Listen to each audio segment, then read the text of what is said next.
যতই গড়াচ্ছে আমাদের সমাজে মানুষের জীবনের মূল্য ততই কমে যাচ্ছে। খুন নুনের চাইতে সস্তা হয়ে যাচ্ছে। রাসূল করিম সাল্লাল্লাহু আলাইহি ওয়াসাল্লাম পশু পাখি কীটপতঙ্গকে পর্যন্ত দয়া করতে বলেছেন, তাদেরকে পর্যন্ত অকারণে এবং অন্যায়ভাবে হত্যা করতে নিষেধ করেছেন। প্রিয় ভাই বোন আমার, রাসূল করিম সাল্লাল্লাহু আলাইহি ওয়াসাল্লাম বিভিন্ন হাদিস থেকে বোঝা যায় মানুষ হত্যা আল্লাহ সুবহানাহু ওয়া তাআলার কাছে এত জঘন্য অপরাধ যে এর পরিমাণ যখন পৃথিবীতে ভয়াবহ আকারে বাড়তে থাকবে, আল্লাহ সুবহানাহু ওয়া তাআলা পৃথিবীর এই সংসারকেই গুটিয়ে নেবেন। কিয়ামতের পূর্ব মুহূর্তে হত্যার পরিমাণ ভয়াবহ আকারে বেড়ে যাবে এবং যে হত্যা করছে সে নিজেও জানবে না সে কেন হত্যা করছে, যাকে হত্যা করা হচ্ছে তিনিও জানবেন না তাকে কেন হত্যা করা হচ্ছে। আল্লাহ সুবহানাহু ওয়া তাআলা মানুষ হত্যার বিচারকে অত্যন্ত গুরুত্বের সাথে কিয়ামতের দিন করবেন। রাসূল করিম সাল্লাল্লাহু আলাইহি ওয়াসাল্লাম ইরশাদ করেছেন, সহিহ বুখারী এবং মুসলিম একযোগে বর্ণনা করেছেন যে আল্লাহ সুবহানাহু ওয়া তাআলা কিয়ামতের ময়দানে মানুষের মধ্যকার যে পাওনা দেনা সেগুলোর হিসাব নিকাশ শুরু করার শুরুতে একেবারে প্রথমেই মানুষ হত্যার বিচার দিয়ে তারপর শুরু করবেন।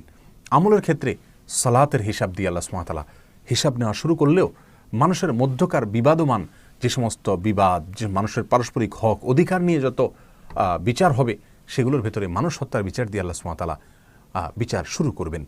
রাসূল করিম সাল্লাল্লাহু আলাইহি ওয়াসাল্লাম অন্য হাদিসে ইরশাদ করেছেন যে যাকে হত্যা করা হয়েছে কিয়ামতের দিন সে আল্লাহর কাছে হত্যাকারীকে উপস্থিত করে বলবে, আল্লাহ তাকে জিজ্ঞাসা করুন সে আমাকে কেন হত্যা করেছে, কি কারণে আমাকে হত্যা করেছে।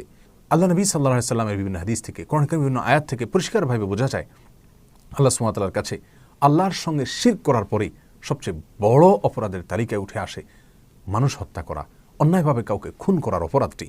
রাসূল করিম সাল্লাল্লাহু আলাইহি ওয়াসাল্লাম এ সম্পর্কে যত হাদিস বলেছেন সেগুলোকে বলে শেষ করা কঠিন। আজ আমাদের কাছে খুন অত্যন্ত স্বাভাবিক একটি বিষয়। দু একটি খুনের ঘটনা আমাদেরকে তেমন কোনো টাচই করে না। যদি কোনো এমন কোনো হত্যাকাণ্ডের ঘটনা ঘটে যা চাঞ্চল্য সৃষ্টি করে তাহলে সেটাই কেবলমাত্র আমাদেরকে কিছুটা টাচ করে। আমাদের কাছে বিষয়টা গা শোয়া হলে কি হবে, আল্লাহ সুবহানাহু ওয়া তাআলার কাছে সেটি মোটেও সহনীয় নয়। বাইহাকীর এক বর্ণনা নবী সাল্লাল্লাহু আলাইহি ওয়াসাল্লাম ইরশাদ করেছেন, লা যাওয়ালুদ দুনিয়া আহওয়ানু আলাল্লাহি মিন কাতলি মুমিন। আল্লাহ সুবহানাহু ওয়া তাআলার কাছে গোটা পৃথিবী ধ্বংস হয়ে যাওয়া এই বিষয়টি যতটা জঘন্য, এই ঘটনা যত বড়, একটি মানুষের জীবনহানি হওয়া, একটা মানুষ খুন হওয়া তার চাইতে বড়। অতএব আমাদের কাছে, আমাদের সমাজে, আমাদের মিডিয়ার চোখে দু চারটি খুন স্বাভাবিক খুন, দু চারটি হত্যা এগুলো খুব স্বাভাবিক বিষয় হলে কি হবে, আল্লাহর কাছে সেটি মোটেও স্বাভাবিক নয়। বুখারীর অন্য এক বর্ণনা নবী সাল্লাল্লাহু আলাইহি ওয়াসাল্লাম ইরশাদ করেছেন, লা ইয়াজানাল মুমিন ফি ফুসহাতিন মিন দীনিহি মা লাম ইউসিব দামান হারাবা। এবং একই ধরনের হাদিস পাশাপাশি ভাষার আরও বিভিন্ন হাদিসের কিতাবে বর্ণিত হয়েছে, যার খোলাসা হলো এরকম যে কোনো মানুষ যদি কোনো মানুষকে হত্যা করে তাহলে তার আশার জায়গা ফুরিয়ে যায়। আর যদি মানুষ হত্যা ছাড়া অন্য কোনো অপরাধ মানুষ করে আল্লাহর সঙ্গে শিরক করা ছাড়া, তাহলে সেক্ষেত্রে মানুষের আশার জায়গা আর ফুরায় না। অতএব আল্লাহর কাছে মানুষ হত্যা করা অত্যন্ত জঘন্য অপরাধ। প্রিয় ভাই বোন, আজকাল একটি হত্যাকাণ্ডে যখন অনেক লোক জড়িত থাকে, 5, 10 জন, 15 জন, 20 জন জড়িত থাকে, তো দুনিয়ার আদালত দেখা যায় যে 2-1 জনকে হয়তো চরম শাস্তি দিলেও অন্যদেরকে বিভিন্ন মেয়াদে সাধারণ বা লঘু শাস্তি দিয়ে থাকেন। কিন্তু আল্লাহ সুবহানাহু ওয়া তাআলার বিধান এক্ষেত্রে মানুষ হত্যার ক্ষেত্রে অত্যন্ত ভয়াবহ, অত্যন্ত কঠোর। রাসূল করিম সাল্লাল্লাহু আলাইহি ওয়াসাল্লাম ইরশাদ করেছেন, তিরমিজিতে হাদিসটি বর্ণিত হয়েছে, যে গোটা পৃথিবীর সমস্ত মানুষ, এমনকি আসমানে যারা বসবাস করে তারাও যদি একত্র হয়ে সকলে মিলে নবমণ্ডল এবং ভূমণ্ডলের সমস্ত মানুষ যদি একত্র হয়ে একজন মানুষকে হত্যা করে, আল্লাহ সুবহানাহু ওয়া তাআলা ওই একটি খুনের বদলায়, একটি খুনের শাস্তি স্বরূপ গোটা নবমণ্ডল এবং ভূমণ্ডলের সমস্ত মানুষকে জাহান্নামে দিতে পর্যন্ত কার্পণ্য করবেন না। আল্লাহর কাছে মানুষ হত্যা এত ভয়াবহ অপরাধ। প্রিয় ভাই বোন আমার, ইবনে মাজার এক হাদিসে আসছে, রাসূল করিম সাল্লাল্লাহু আলাইহি ওয়াসাল্লাম ইরশাদ করেছেন, ওই আল্লাহর শপথ করে বলছি যে আল্লাহর হাতে আমার জীবন।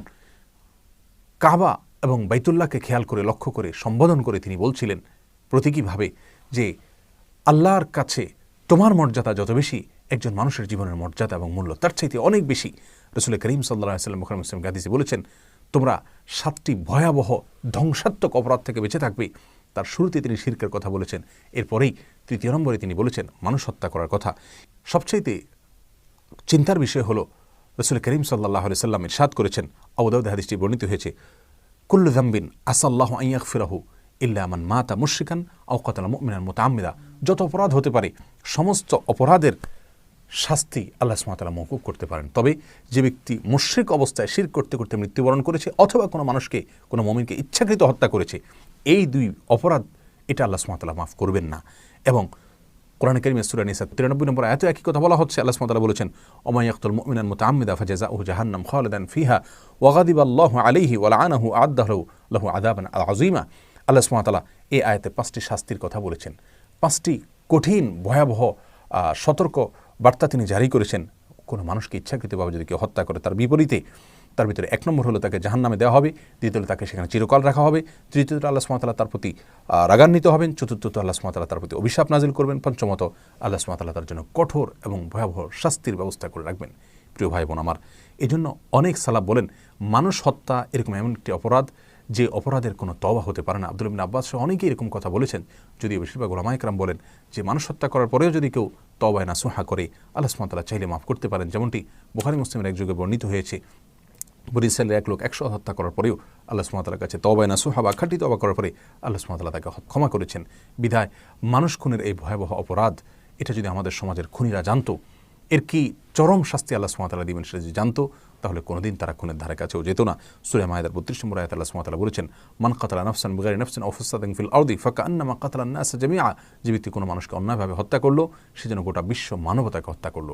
আল্লাহ সুবহানাহু ওয়া তাআলা আমাদের সকলকে শুভ বুদ্ধির জন্য উদয় হয় সেই তৌফিক দান করুন। আমাদের সমাজের প্রত্যেকটা মানুষের জীবনের নিরাপত্তা আল্লাহ সুবহানাহু ওয়া তাআলা আমাদেরকে দান করুন।